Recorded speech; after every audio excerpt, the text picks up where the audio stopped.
Okay, good afternoon, everybody. Thank you so much for joining. Other than hopefully I'll be able to deliver some content today valuable for you, but it's a chesed that you did. You showed up on time so we could get started and hopefully be able to go through the whole presentation with a lot of value for you. With a show of hands, first of all, how many of you are private label sellers? 0 to 5 SKUs? 5 to 15, 20? How many of you sell more than 25 SKUs? Cool. So what we're going to be speaking today is about how to leverage the power of a brand, and ultimately, most importantly, is how to actually leverage it while you're still selling only on Amazon and making sure that you're actually getting the maximum attention to your brand. A little bit about myself. Obviously, I'm not going to read off the whole bio, but I've been doing this for 18 years. We have been working with brands, private label sellers in the space for quite a few years already. We had a lot of our sellers that are basically have brands in the 8 to 9 figures. And the last few years, we've been very much focused on helping emerging and growing brands on the private label side, and very much focused on understanding how those things really make a difference. And more importantly, Baruch Hashem, I'm married to my wife and a lucky father of 7. So what I'm going to teach you today, and what you're going to be learning today, is what is a brand and why should I care? We all want transactions, we want money in the bank, but where does the brand, the part of the branding, where does it really play a role? Also, the importance of consistent messaging, so that's the communication across all different mediums that you're using with your customers, and effectively 7 ways to actually leverage current Amazon platform to maximize the potential of your brand, and also how to harness the power of understanding data about your customer, and also how you could use it to make sure that you're building a loyal following to your brand. And at the end of the conversation, we'll speak about how if you want to dive deeper and you want to have a free opportunity to speak to me one-on-one, I'll be offering this at the end of the presentation as well. So let's start with the concept. People ask me always, what is a brand? Most of the time when I speak to people, they have different opinions about what a brand is. So work with me for a few minutes. Let's get into the conversation. What is a brand? So when you hear the word brand, what comes to mind?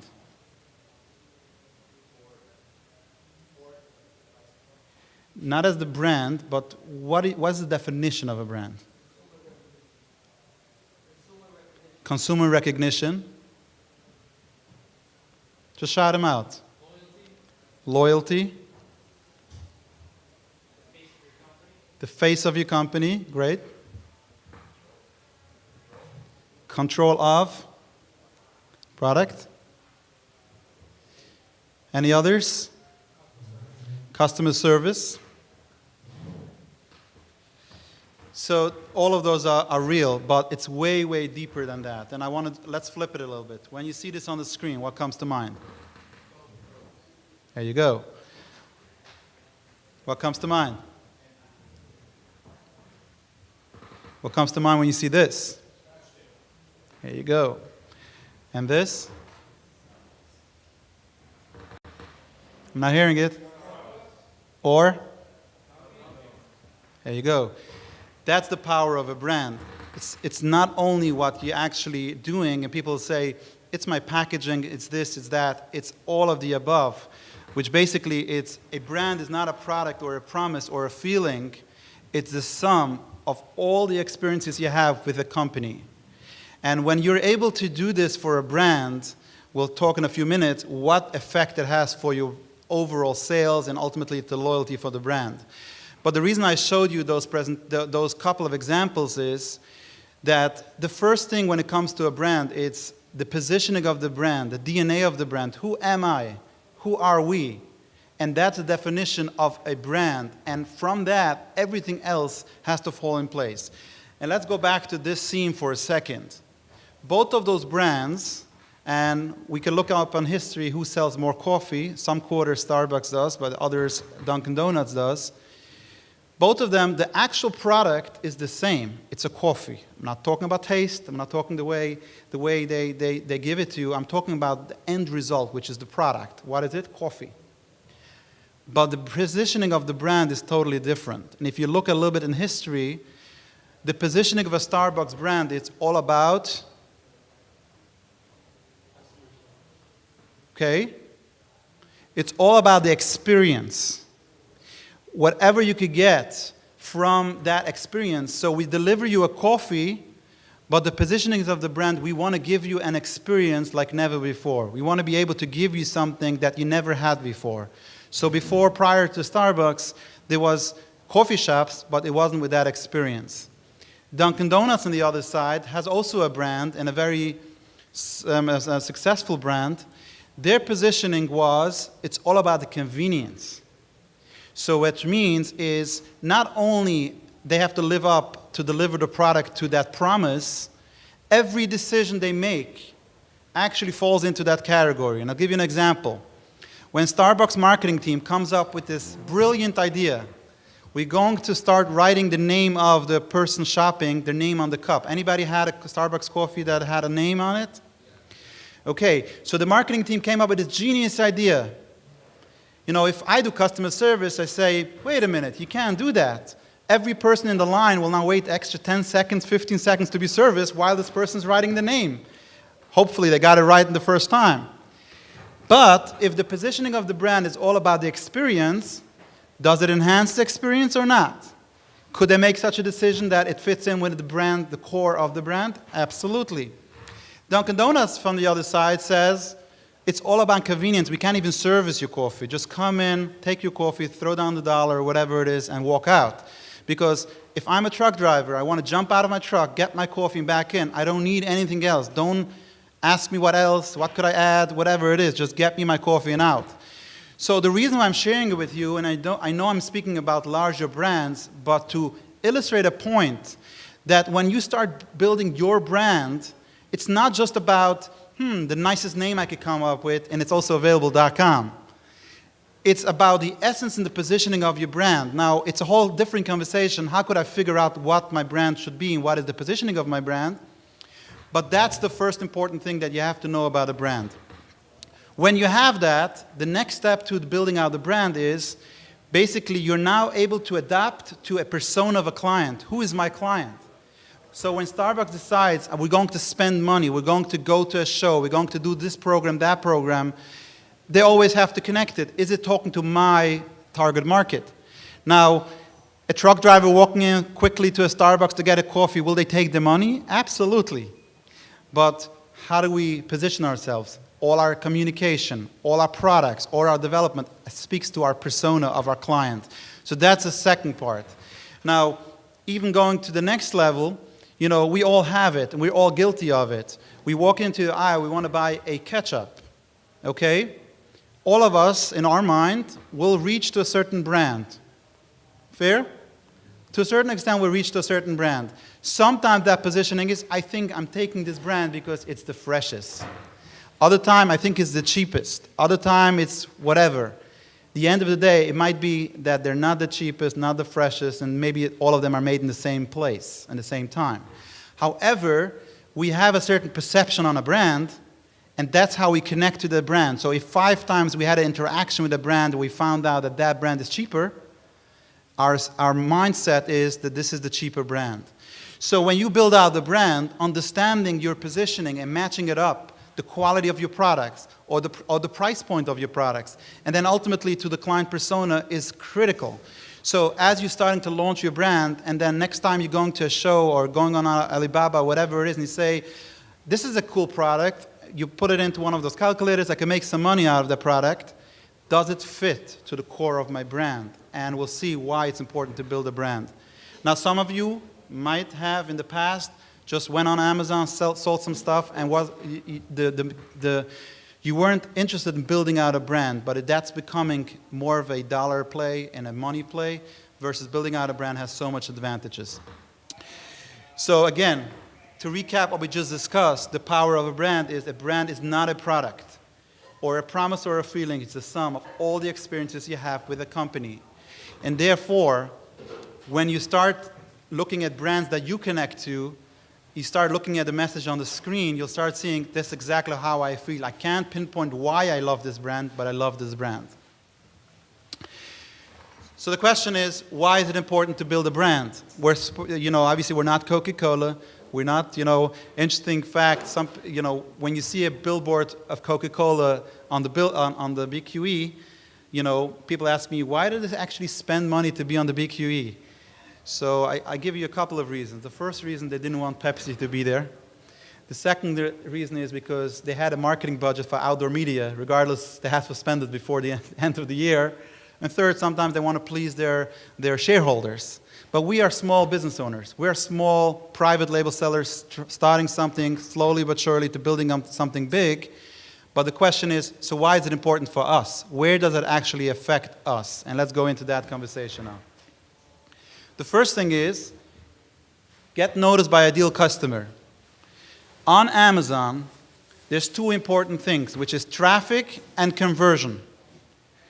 Traffic, sometimes you could buy yourself into getting traffic. Keyword ranking, PPC, or any other mechanism, how you're going to get traffic to your listing. But once you get to the listing, you want to be able to convert.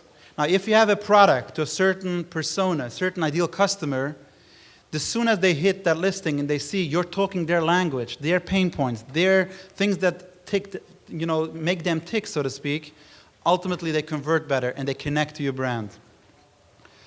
Once you do that efficiently and effectively, you build a reputation and you have now loyal customers that are coming back. Because they didn't buy just the product, they bought an experience with a brand, and now when they have to make another purchase in the same category, they say, let me see what they have. Maybe they have another product for me. Or they're sitting at the kitchen table and somebody's asking them about this product and says, I just bought XYZ brand instead of I just bought this product. It also generates loyalty. And loyalty is something that's so critical, and as we're going to get soon into the presentation, the nuts and bolts of the presentation, you'll see some people say, what loyalty? I'm just a slave to Amazon. I'm just doing transactions. I don't know who my clients are. I'll share with you soon how you actually do know who your clients are. But your goal as a brand is, I want to drive loyalty, and we'll give you some practical pointers how you're going to be doing that. The next reason is, it's just simple, expands opportunities for growth. We have built brands, as I mentioned to you. We have people that started with us and said, I have one or two products I want to bring in. Because you developed a brand, opportunities came their way. Why? Because now you're speaking to an audience that has a certain challenge. Think Coca-Cola for a second. All these opportunities of new drinks and new beverages and buying off other companies, why are they buying that? Because they have those opportunities because they're already a leader in that space. For us, it's a little different. But let's say you sell kitchen gadgets now, and you're selling towards a mission and something that sets your brand apart.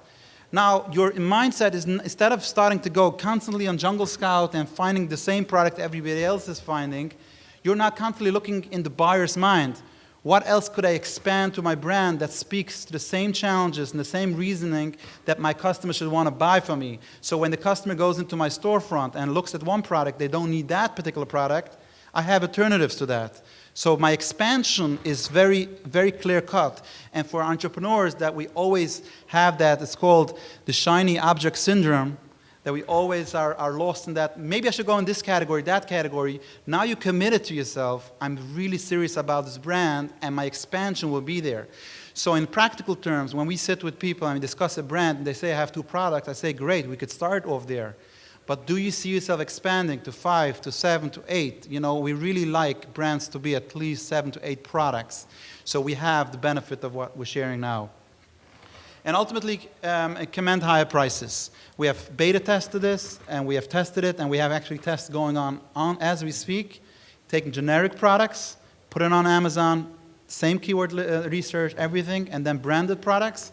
We're getting close to 60 to 70% more per sale, percentage on higher pricing, because the brand trust is there, and they feel it's more about the price. It's about, I don't know, I feel I trust this brand, and we'll go into more detail a little later.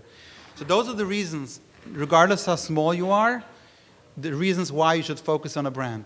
Now, I want to make this introduction. I'm already a few minutes in the presentation, is I want you to think out of the box. You might look at some of the ideas and say, I'm already doing it, or it's a little bit, I'm too early in the stage. Everything I'm sharing, adapt it to your stage in business and apply it. And the focus needs to be that I'm walking away with action steps that I can implement even where my brand is now. But it's going to change your mindset, and then the mindset will change some of the actions you do. Now let's get practical. Any questions so far? We good? Yay? Yes or yes? Okay. So let's get practical. We want practical. We want to put it into action. So I want to give you practical pointers as I'm going to go one after the other. Hopefully at the end we'll have a couple of minutes. We'll have some Q&A. If not, I'm going to be around for the rest of the show. So building brand loyalty on Amazon and beyond. So the first thing is product packaging. Now, when we speak about product packaging, I know it's discussed at length, and I know most of you probably have packaging. I want to start giving you more pointers how you could actually infuse your brand in the packaging. Okay? So the first thing is ditch the cheap poly bag for retail-ready packaging. I cannot stress this enough. I discussed it before, which is the concept of conversion on your listing. Now, I know most people put up the listing and all they do is focus on how could I get my first few reviews. I know it's important, and I will never tell you to do something against terms of service, but I will tell you, if you focused on retail-ready packaging and you could build out your brand, that it's a trusted brand, or maybe the shopper will now go into your brand and see how many successful products this brand has, and this might be a new product, the reviews will be less relevant. And again, we have tested this against different SKUs to see if this is accurate or not.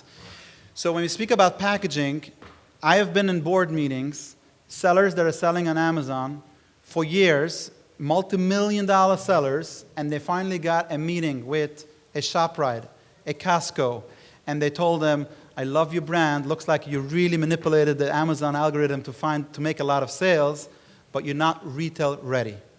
So what does that mean? Let's figure out a little bit about retail ready.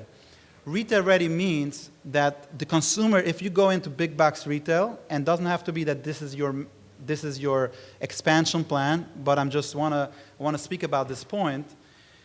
They want, the consumer should be able to go to the shelf, look at the product, and be able to make their buying decision without opening the box. So everything about the product is there. The picture, the features, the benefits, everything they need to know is on the packaging. That's called retail-ready packaging. Now, when you sell on Amazon and the shopper hits the listing and they start looking at your images and they start looking at who you are, they have a decision to be made. Could I trust this brand? If they start seeing that this looks like an established brand and they have retail-ready packaging, again, subconsciously, they don't know exactly what retail-ready packaging, but the packaging looks like it's established brand, their mindset says, looks like a nice brand. I never heard of them, but probably they're somewhere in my local store. I never just saw their product. Hit add to cart, let me buy the product. So that's the importance of retail-ready packaging, where years ago, you just couldn't care less. The way Amazon sells it, and just put it in a poly bag and ship it off. But now you have the packaging and focus on that, because it's going to help you with conversions from the get-go, but it's also going to help you down the road as you want to expand. Create a memorable unboxing experience. Remember, you want to connect with this person. We discussed it before. It's not only about this shopping experience, it's about making sure that they remember the name of the brand, they connect it. So an unboxing experience is what you could do. Today, if you bring in stuff, you could be creative of what's in that package, so they say, oh wow, it's a toy item. Make the packaging exciting so that mommy or grandparents that buying that product will say, next time I want to buy a toy, I'm also buying it from that brand because it was an exciting unboxing experience. It's also an opportunity to delight, engage, and drive home brand messaging. And this is a mistake I've seen so many sellers do, which they think, I have packaging, I heard about having a box for my packaging, which means I'll do a very nice colored box. Use the box to reinforce your brand vision, mission, and messaging of your brand. You can see here an example, and it goes on, where use the real estate. You know, you're already paying for that box. Use the real estate to actually use your brand elements and from messaging and actually the design of your brand to bring it home. And last but not least is make customers feel like they're opening a gift. And this has a twist to it. Just as you read it, like they should feel they're getting something, not just the cheapest and the quickest and stuff like that. But also, this is something that we found, depending on which category you are, we have found a lot of our customers that use boxing and their products are giftable.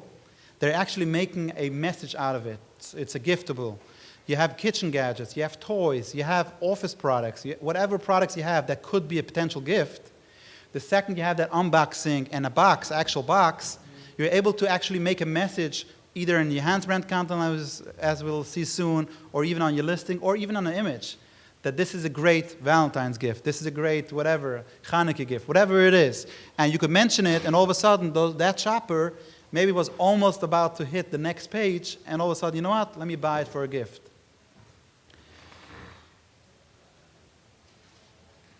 Let's speak about product inserts. Now, if you don't do a box, and I sat with somebody today which sells a $30, $40 product, and all he does is basically selling the product loose and has Amazon ship it the way they ship it. So other than just the boxing experience that we just spoke about, the packaging, which is perceived value of your brand, it's opportunity to start using the insert cards. Now, again, we're talking about in terms of service. You could delight the customer with information in your insert card. We have not built, in the last 2 years, a brand that we didn't put a major focus on the insert cards. Why? Because that's the first impression where you could communicate with the customer in a way that you could continue the conversation. Let's call it simple that. You could continue the conversation instead of leaving the customer right there and then. So the first thing you could do is as simple as a beautiful thank you note signed by a real person. Real person, I don't mean a real person, but a real name at least. You know, if it could be by a real person, of course.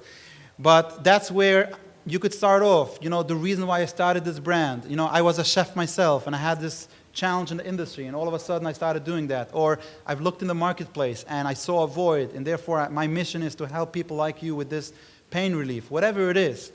When you do that and then you engage with that customer and you give him the opportunity to engage with you, not everybody will take you up on the offer.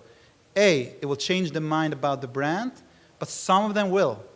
And we could share stories how people did, and it turned into a lot of potential business afterwards. Now people say, okay, thank you, no, that's about it. Let me give you some other ideas. Product, it could be as product benefits, you know, how to use the product. Okay, don't assume everybody knows how to use a product. Give them instructions. Sometimes it's a QR code to a video where they could actually land on your website and see more information. I've seen people in the kitchen space that do guides and PDF downloads, recipes and stuff like that.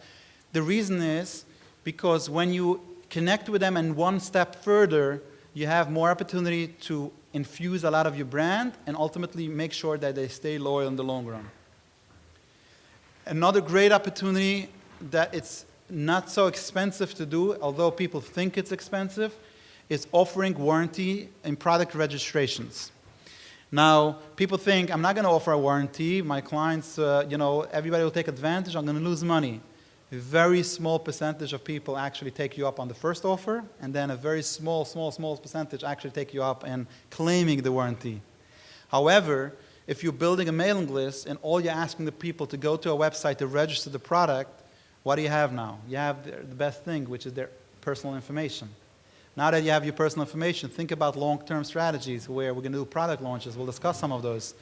Now you have the information. Instead of paying, I'm not sure which vendor is selling product launches over here, so I don't want to step on anybody's product services, but if you could give away a product to somebody that already spent money with you, you would always give it away instead of a random person on Facebook or a random person on some sort of product launch. So now you have those people that actually took action after they opened the box and read it and registered your product, and now you can communicate with them. So this is another option. And last but not least, I've seen this working, each brand is differently, is actually giving them an invitation to join a VIP or a community. This will depend on where you are, which space you are. I've seen it a lot in the fitness space. I've seen it a lot in different spaces. Sometimes you could see a lot of Chinese sellers just trying to take all these ideas and doing it. It doesn't make sense. Even when you get to that landing page, what I mean, which VIP community? There's nothing here. But if it makes sense, sometimes it makes sense for you to build out that community, and now you have a flow of people coming in. And again, these are ideas where you could use for your insert card. What I want you to take out of this is that if you don't do insert cards, or if you do insert cards, go back and revisit it. Am I giving them value, and am I giving them a reason they should continue it, instead of just reading my insert card, an action step that they could do. You could do it with QR codes. You could do it with landing pages. And I've seen recently some success with even just simple text messages. Here's my information. You could text me at any time if it's not working or whatever it is. You have to be up for it, but I'm just giving you ideas. Again, and let's hear it from Jeff. If you build a great experience, customers tell each other about that. Word of mouth is very powerful, and we all know that. So if we're able to infuse that and we have the opportunity, then let's go for it. Next, let's speak about product listing. Now, I'm not going to speak about finding out the proper keywords or even anything about the algorithm or any other black or gray stuff. I'm speaking from a branding perspective. So product listing.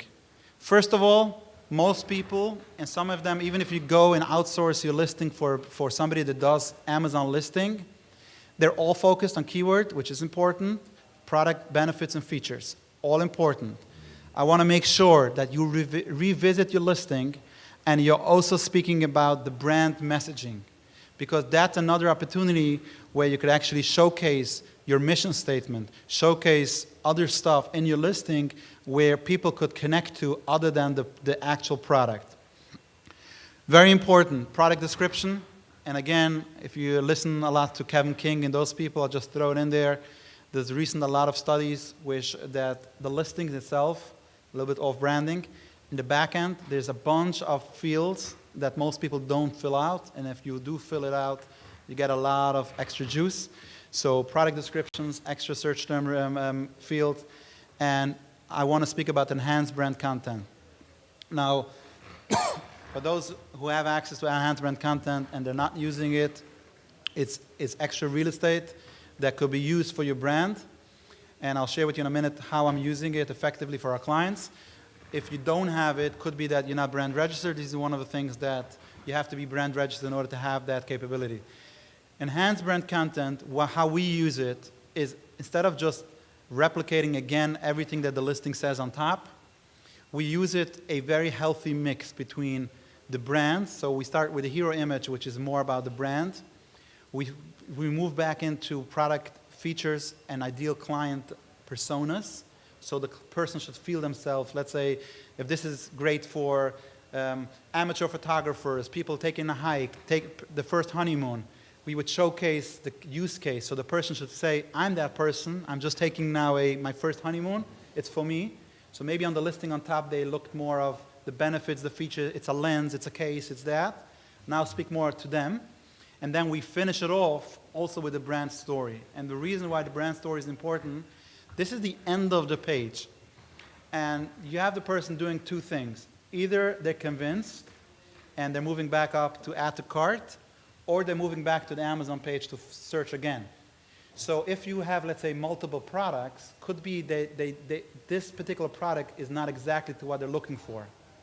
So if you, at the end, right away come back to the mission and the vision of the brand or the product categories of the brand, they could say, you know what, let me see what else they have. So you're giving them one last opportunity before they actually move on to look what else you have. Also, lifestyle images, very important. Again, we all act that way. We connect that way. So don't bore us with all the details and all the features and all the benefits. Nobody wants, nobody wants to buy a mattress. They want to buy a good night's sleep. So if you could communicate that with your images, again, I'm not discounting the features and the benefits, but I'm saying infuse it also with photography, and now you could do video and take advantage of it. Amazon recently started sending you stats on videos. It's not sky high as far as the amount of people actually viewing videos, but we've seen month after month as it's going up. So if you could be from those newcomers and take advantage of it before everybody has it, that's a huge advantage, and it's going to help you with conversions as well. We spoke about packaging. Don't keep it as a secret. Put images in your listing about the packaging. Remember, we spoke about gifting. Okay? Show people that this is possible, and this is how your product will arrive. Make a big deal out of it. You already spent money on it, so showcase that. Sometimes even the product insert. Why? Because you spent effort on that. Show them you're different. Show them you're not the same typical, everybody showing the same product with dimensions and so on and so forth. And also, I can't stress this piece enough for our clients and to all of you to take advantage, if you have the capabilities, is building out a very strong storefront. Going for the reasons I mentioned already in the past. There are brands, I know particular brands that sold in the $15 to $20 million. They sold themselves. The whole brand was an Amazon brand, 3 to 4 years in the making. And their storefront on Amazon was way more optimized, way more effective than the whole website. Why? Because this is like almost Amazon is giving you an internal website to do. And you could showcase your benefits, you could showcase your videos, you could showcase your larger product line, and so on and so forth. So take advantage of it. And if you don't know how to build it out, there are people that could help you build it out. But don't just throw up your product just because this is the easiest template. Spend the effort, spend the time to actually figure out, if this is my website, how would it look? Now this is my mini website sitting on Amazon with the millions and millions and millions of shoppers seeing it. And just a side note on this, if you're doing your own PPC, which is Amazon advertising, or you're outsourcing it, you could now do very effective campaigns straight to the storefront. And if you don't take advantage of that, that's another opportunity where you could send direct traffic to your storefront. You could actually do some creative targeting off Amazon and on Amazon, and you could start seeing in your category if it's working for you or not. So start with a low budget, see the traffic, see the conversions, and it gives you very basic reporting on it, but there is reporting to make good decisions if it's worthwhile for your business. 5 minutes? Okay, your website. Let's speak about your website. We'll have to go a little bit fast. Build a website, the minimum website. So it's not about, don't build a website just because Amazon asked you for a website for your brand registry. Build a website so buyers could see that you're established.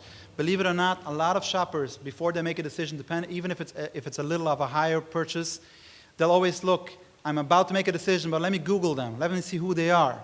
If they get to a website and the website sounds like this is a trusted and the mission statement is there, the product is there, contact information is there, they feel more comfortable. Again, the more comfortable they are, the more we convert.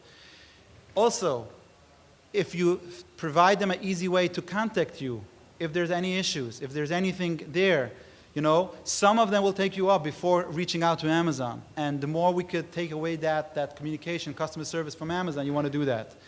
And ultimately, have lead magnets, have ways where people could join your mailing list.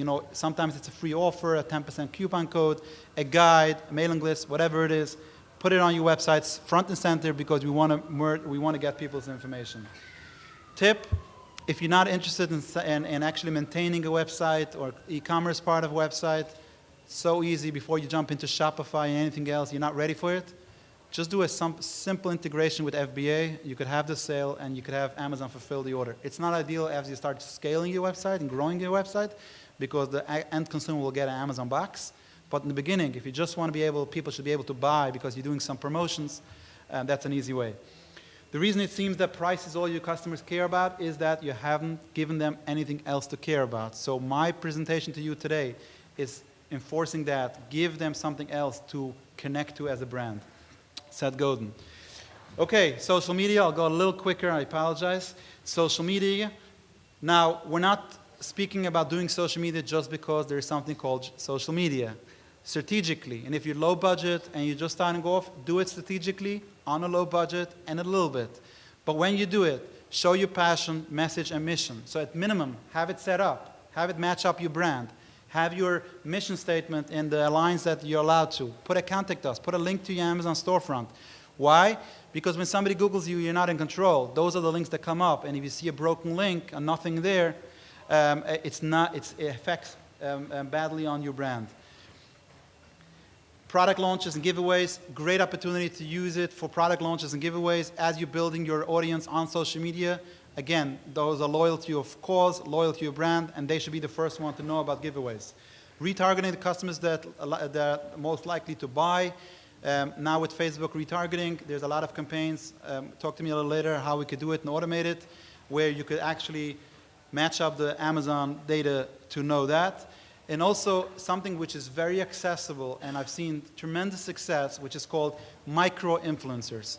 Every category has people that have not thousands and thousands, maybe it's 5,000, maybe it's 10,000, but true followers. Maybe there's somebody that's all about organization, and they do all kinds of everyday Instagram lives and YouTube videos about organization, and your product fits that category. Reach out to them. A simple tip, there is a couple of sites that connect you, but there's also every YouTube channel, there is a contact us, and you could find out who that person is, and you could reach out to them. And all of them have probably pre-ready ways how they communicate, and sometimes it's a few $100s, sometimes it's a revenue split, sometimes some of them will just want the free product, and that's about it. But the most importantly, if you do social media, be authentic, be consistent, and offer value. Because people see through, if you're hiring just an intern and they're just throwing up stuff, people see that this is not real who you are. Facebook Messenger chatbots, quickly go through this. This is something which you got to get on the bandwagon. Again, cautiously, not the shiny object syndrome, but do it strategically and cautiously. We're now at a 97% open rate for Messenger. Facebook Messenger has now a 97% open rate, usually within the first 5 seconds. So when you are running promotions and you're running campaigns and you could connect Facebook Messenger to actually your brand, to your social media, to your website, and so on and so forth, you actually have now a whole new platform. How do we use it? We actually set this up for our clients on those 3 things. First of all, building brand recognition, putting up stories about the brand, putting up quizzes, tips of the week, whatever it is about the brand. It's also another platform where people could connect to you. If you have a live page and the Messenger is available for quick chat, some people will take you up on the offer. Instead of emailing Amazon, they found you and they're just connecting to you. And then obviously new product launches. What are the 3 campaigns you should look into, if you want to do it yourself? Is new subscriber campaign. Those are just simple contests and different ways where people could just subscribe to your campaigns. So now you have those people joining your mailing list, and ultimately, we just had a case study, just finished a 3-week run for a new client. The brand is less than 12 months old, spent about $700 to $800 on Facebook Messenger, Facebook ads, and they got close to 3,000 people joining their mailing list. Now they're now in a flow, and they're now sequenced, and they're going to be used again and again and again. But look at the acquisition of those people for this amount of money versus doing a product launch and spending a few $100s and not having any access to those people. And the only thing you get is maybe somebody hijacking your listing and putting the product back on. Sales velocity and ranking campaigns with all these different 2-step URLs and stuff. You could do some creative stuff as you're sending traffic through Facebook because you're a little bit more in control. And ultimately, retargeting and review request. Within terms of service, we're not going to get into the details of it, but this is a very strategic, effective way. If you want to get more reviews, is targeting those people that actually bought on Amazon on Facebook. And talk to me a little later if you want some more information on how this is done. And as I mentioned before, customer service, a quick way to have a quick customer service. Somebody messages you, you can have an autoresponder, tell them what to do, give them some links to your website, if it's support, whatever it is. So those are the 4 campaigns we build out for our clients. So they have something about getting new leads, the other thing about ranking and sales velocity, third is about getting actually sales, getting reviews, and then customer service. Then I want to speak about the last one, which is number 7. Customer engagement never ends. Now we have the mindset selling on Amazon that all we do is transactions, transactions, transactions. If you have the mindset, and if you bought into the mindset that I'm trying to teach over here, which is building out that brand for the long run, you need to know that there is ways to communicate with your customers after the sale. And these are the ways that we work with our customers to make sure we have this in place for our brands. The first thing is personalized follow-ups. Most sellers, all they do is walk into, as soon as they start selling and somebody tells them you got to get some feedbacks, they'll find the cheapest. And I'm not going to mock any of the services. All of them are great. Feedback Wiz, Feedback 5, Feedback Genius, anything related with feedback, they're all great. But most of the time, we don't focus on strategy. We just look in the template library. We take the easiest one, or something that makes sense, and we move on. But if you're strategic about your brand, could we have different products? And you want to speak to them differently a little bit. Not only that, if you know who the customers are, this is the first-time customer, you want to send them a welcome. This is the same customer bought again. Why should he get another welcome? Now you want to send him a thank you. And now with technology, you could do it, but it's strategy first. Okay? They're throwing me off the stage, I'm sorry. Identifying the reasons for refunds and respond accordingly. Amazon gives you the data, and we could bring it in, and we have programs that we work, and you could see our booth later on. Look at the data. It's very important as brand owners, why are people returning on products? And figuring it out and make decisions accordingly. Customer support templates. Spend the effort in building out every case scenario. What is our brand promise to those people? Are we getting returns? Are they getting refunds? Are they getting replacement? Done, almost. Are we getting returns? If you start building out those templates, it's so much easier for your VA, for your assistant, but for the customer, it's the same consistent messaging that they're getting. Last but not least, and we're almost about to finish, is RFM. RFM is the measurement tool, and you should start remembering those 3 letters. Every brand, large or small, focused, recency, frequency, and monetary. You want to know who your customers are?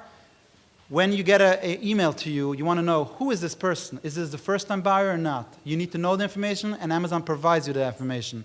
So you want to know recency, frequency. If you sell vitamins, and there's 60 capsules in the bottle, and by 55 days the person didn't order again, you know they stopped taking it or they went to a different brand. Now, within terms of service, if you could communicate and catch them at that point, you know they're going to stay loyal and continue to build the brand. And monetary is, the most important is if you have to have a lifetime value of your customer, even if it's on Amazon. And those are the things you need to put in place. If my average lifetime value is $100 and this is a $500 sale, I want to know. I want to be notified immediately. And then I could have automation, or even pick up the phone and find that person, send them a postcard in the mail, whatever it is. I want to find out who they are. And we have seen customers implement this particular piece, get wholesale accounts, get great ideas to expand the brand, and do other relationships because that it is. So how to gather, manage, and use information will determine whether you win or lose. Big takeaways, you all know it, focus on the brand. But to leave you with the last message, as Amazon sellers, don't view yourself as Amazon sellers. I always ask people, what do you do? I'm an Amazon seller. View yourself as a brand, and Amazon is your primary distribution channel. Because once you look that way, you're going to make decisions differently. Everything you just learned is meaningless unless you take action. So hopefully you took notes and you're going to implement. My way of implementing for every session you go today is at least one thing in the first 7 days that has to be implemented in place. If you're a little lost or you want to know how we could help, we offer a free brand audit where I could sit with you one-on-one and go through everything we discussed today and see how it applies to your brand and your stage. Text JCon to this number or visit us at the PTEX booth. Thank you so much. Hope you got a lot of value out of it.